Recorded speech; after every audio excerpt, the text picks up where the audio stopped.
There was football today down in Santa Clara at the 49ers facility. And although it wasn't 49ers players, it was guys who could potentially be on the 49ers in less than a month from now, as the 49ers hosted the local Pro Day and had a lot of players and some players that we like. And we're going to talk about those players, but they also had this guy, Robert Saleh, was in the building. First time that we've been able to see him back with the San Francisco 49ers as the defensive coordinator. And I'm really excited about this move. And if you look at the 49ers offseason up until this point, a lot of the focus has been on who has left. But I really do believe that this is the biggest addition that the 49ers have gotten all offseason, and that is their defensive coordinator, and Robert Saleh. And the reason why I believe this is because clearly Kyle Shanahan has had trust issues with his last two DCs and really hasn't been able to fully trust his guy since D'Amico Ryans left for the Texans head coaching job.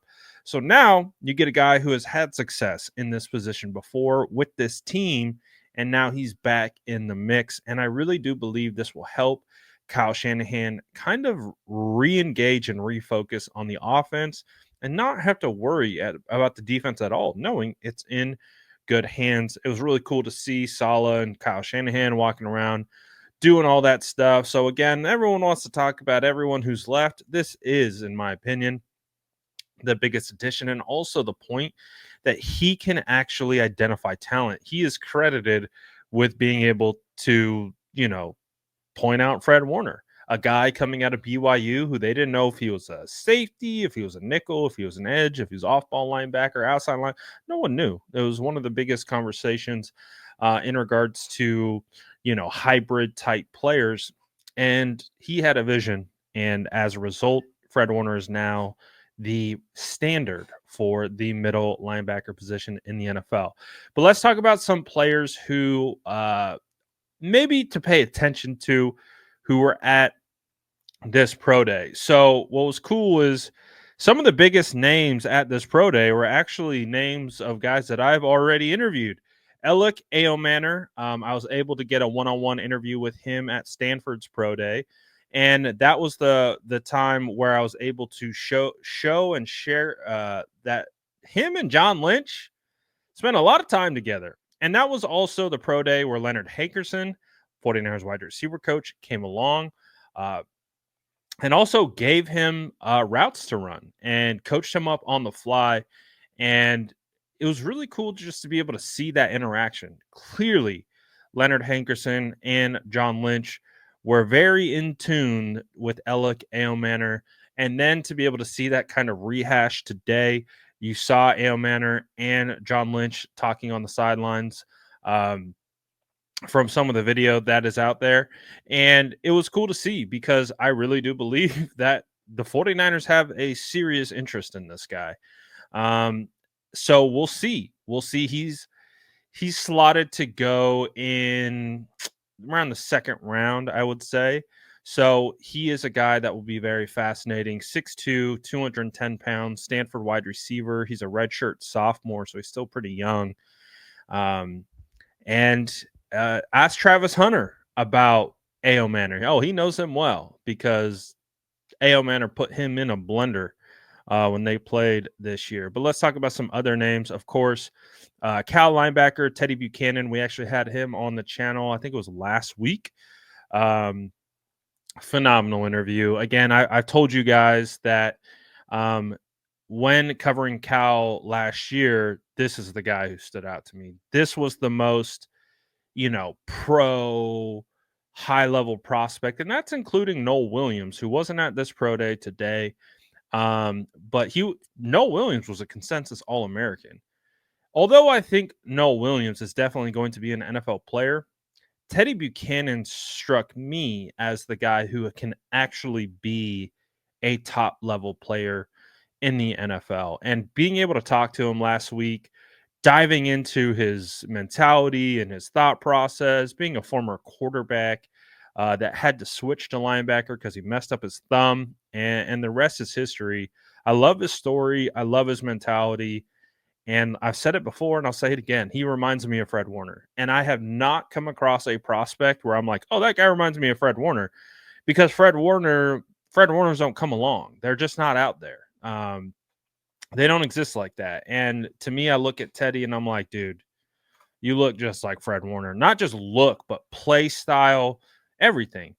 Even the numbers line up eerily similar. So it's crazy. Um, like you guys would know, and I've said this before. Teddie Buchanan is. If you ask me who is my biggest draft crush this offseason, it's Teddie Buchanan from Cal, and I really do believe in his talent. Another guy from Cal that you should keep an eye on is Xavier Carlton, defensive lineman, 6'6", 275. He was a big time player at Cal. Now, he doesn't have like a bunch of gaudy stats or anything, and he's not like super explosive. Um, he might be a type of guy that you'd maybe want to see add about 25 pounds. Maybe can he play on the interior or be a big end, kind of one of those inside out type of guys. But Carlton is a guy that I would keep my eye on. Marcus Harris, cornerback from Cal, has some potential as well. And then you got Nick Nash, wide receiver from San Jose State, 6'3", 195 pounds. This dude was a producer. That's pretty much all he did at San Jose State was put up stats. He just put up huge numbers. And so it's cool to see that the San Francisco 49ers can get a good look at him. One of the more intriguing prospects, and I was really happy to see. I wasn't expecting this at all. And if you guys have followed my channel, you know that I've talked about him. Essa Pole, offensive lineman, 6'7", 319 pounds at a Washington State. He's actually from Hayward, California. I was like, oh, Pole's there. I like this guy a lot. And I've talked a couple times to Jonathan Feliciano, former 49ers offensive lineman, about him. I think Feliciano's even training him. I took him in one of my mock drafts. But to me, he strikes me as like a perfect early day 3 pick, a guy who could be a swing tackle and eventually develop into a starting tackle. Typically, the guys that go later at tackle, you talk about kicking them inside. He is not. At 6'7", his feet, his base, phenomenal. It's one of the reasons why I'm a big fan of his. So I think that's the sweet spot, maybe 4th, 5th round.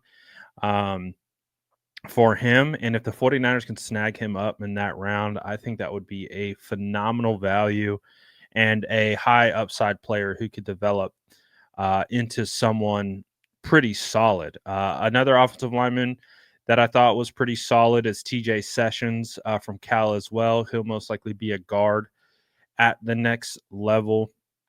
He would maybe be a late round pick or priority undrafted free agent. And then another guy that I like is Craig Woodson, safety from Cal. Just again, leadership intangible. He was a starter on that Cal defense, and he's not going to be a guy that's going to be drafted super early, but he could definitely be a guy that could be a core special teamer, and who knows, maybe develops into a starter one day. But I think he has definitely some upside. So, obviously, there was a long list of prospects that were there, but those are the names that jump out at me. And again, when you look at Elic and you look at Teddye, neither one of those guys worked out. They were just there to soak it all in. And when we talked to Teddye, and he told me about this. He's like, yeah, I'm going to stand on my numbers. I don't need to prove anything because, like I said, his numbers in some instances were actually better than Fred Warner's from the NFL Combine. I think his vertical was better. I think his bench was better. I think his 40 was better. Um, it's they're damn near the same size. So again, he reminds me a ton of Fred Warner, but he just mentioned he's there to go meet the guys up close and personal, get to know them. And again, I've also mentioned this as well. Anytime I covered a Cal game last year, there were 49er scouts on the field every time. So they know who Teddye is. They know who he is for sure. And I would love to see Teddye Buchanan on the San Francisco 49ers. So hopefully we'll see it. Interesting, again, the Elic Ayomanor ties and how the 49ers really seem to like him. So we'll see if either one of those guys end up on the San Francisco 49ers. Were there any other guys that maybe you saw on the list that you would like to see the 49ers target? Let me know in the comments below. And as always, make sure to like and subscribe for more updates.